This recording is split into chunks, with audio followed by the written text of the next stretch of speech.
Halo teman-teman, balik lagi di channel Profesor Media. Kali ini kita akan membahas mengenai soal latihan SKB, yaitu tentang Undang-Undang Nomor 36 Tahun 2009, yaitu tentang kesehatan bagian pertama. Oke, untuk mempersingkat waktu, mari kita mulai ke soal pembahasan nomor 1.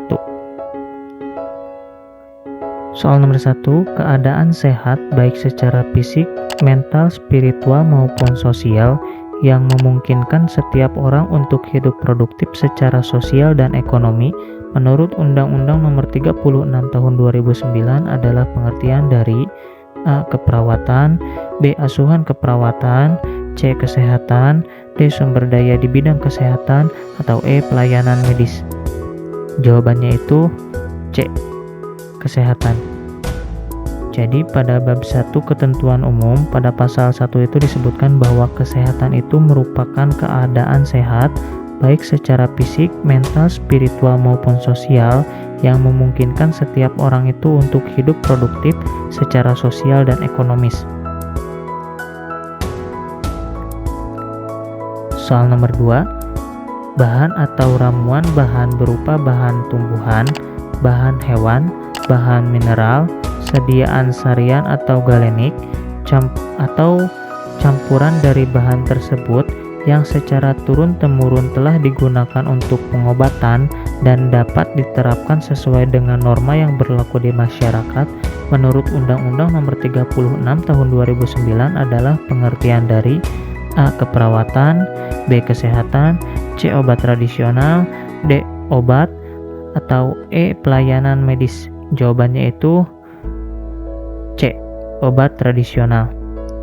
Jadi obat tradisional itu adalah bahan atau ramuan yang berupa bahan tumbuhan, bahan hewan, bahan mineral, sediaan sarian atau galenik, atau campuran dari bahan tersebut yang secara turun-temurun telah digunakan untuk pengobatan dan dapat diterapkan sesuai dengan norma yang berlaku di masyarakat.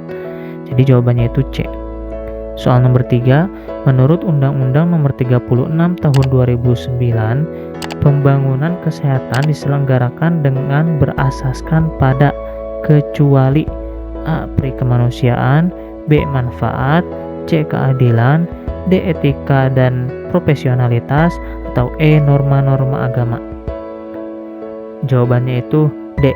Etika dan profesionalitas.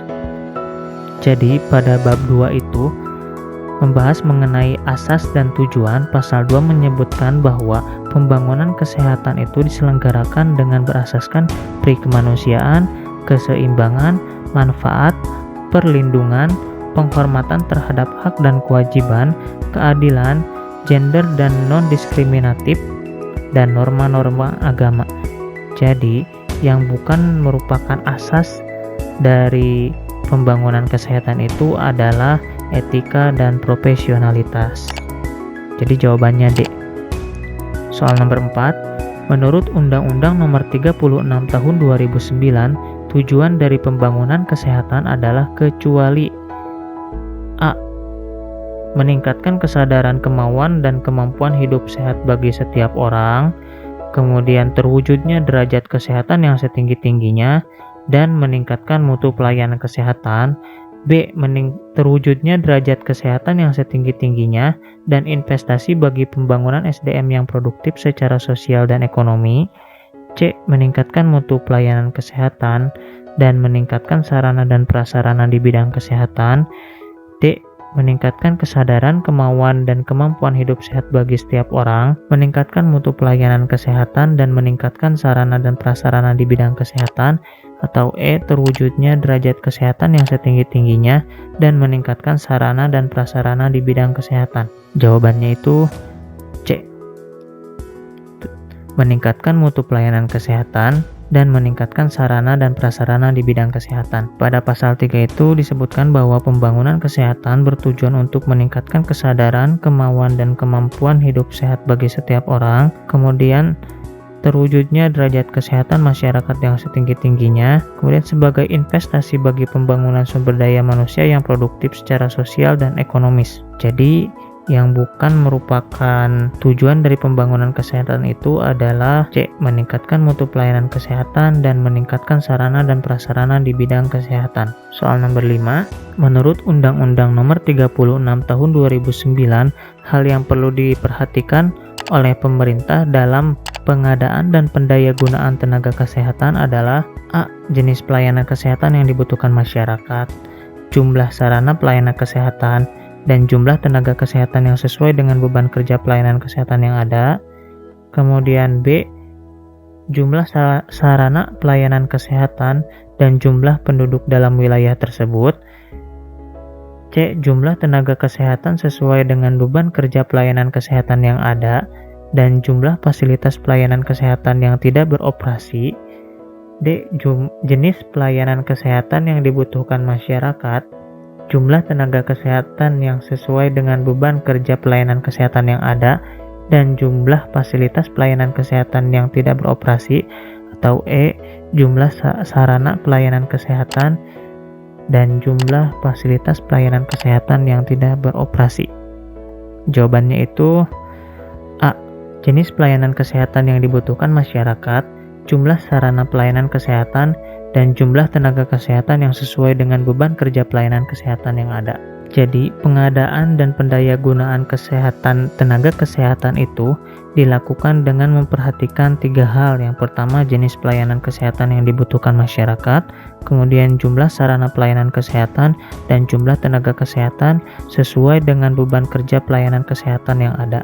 Soal nomor 6, dalam hal tenaga kesehatan diduga melakukan kelalaian dalam menjalankan profesinya, kelalaian tersebut harus diselenggarakan terlebih dahulu melalui cara A. Mediasi, B. Negosiasi, C. Birokrasi, D. Debat, atau E. Naturalisasi. Jawabannya itu A. Mediasi. Jadi pada pasal 29 dalam hal tenaga kesehatan diduga melakukan kelalaian dalam menjalankan profesinya, kelalaian tersebut harus diselesaikan terlebih dahulu melalui cara mediasi. Soal nomor 7, menurut Undang-Undang Nomor 36 Tahun 2009, fasilitas kesehatan berdasarkan jenis pelayanannya itu terdiri dari A. Pelayanan kesehatan perorangan, pelayanan kesehatan lansia, dan pelayanan kesehatan masyarakat. B. Pelayanan kesehatan lansia dan pelayanan kesehatan ibu dan anak. C. Pelayanan kesehatan masyarakat dan pelayanan kesehatan jiwa.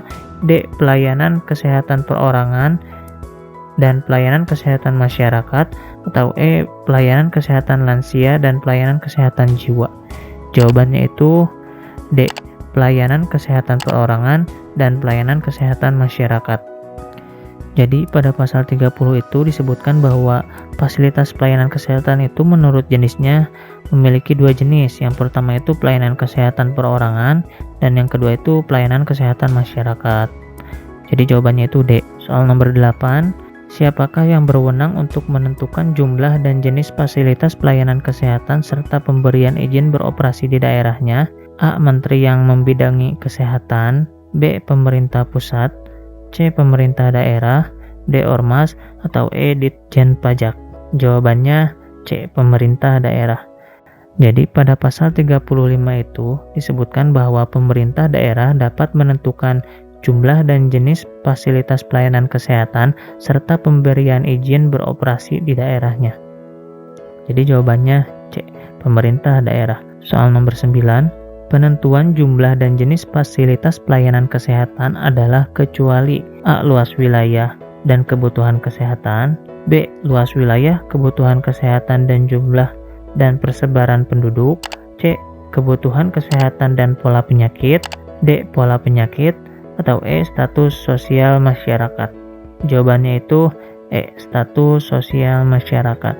Jadi dalam menentukan jumlah dan jenis fasilitas pelayanan kesehatan yang dilakukan oleh pemerintah daerah itu mempertimbangkan yang pertama itu luas wilayah, kemudian kebutuhan kesehatan, jumlah dan persebaran penduduk, kemudian pola penyakit, pemanfaatannya, fungsi sosial, dan kemampuan dalam memanfaatkan teknologi. Jadi yang bukan dari penentu jumlah dan jenis fasilitas pelayanan kesehatan adalah status sosial masyarakat. Soal nomor 10, ketentuan mengenai jumlah dan jenis fasilitas pelayanan kesehatan serta izin beroperasinya juga dapat berlaku bagi A. Asilum, B. Rumah sakit khusus, C. Rumah sakit karantina, D. Penelitian, atau E. Fasilitas pelayanan kesehatan asing.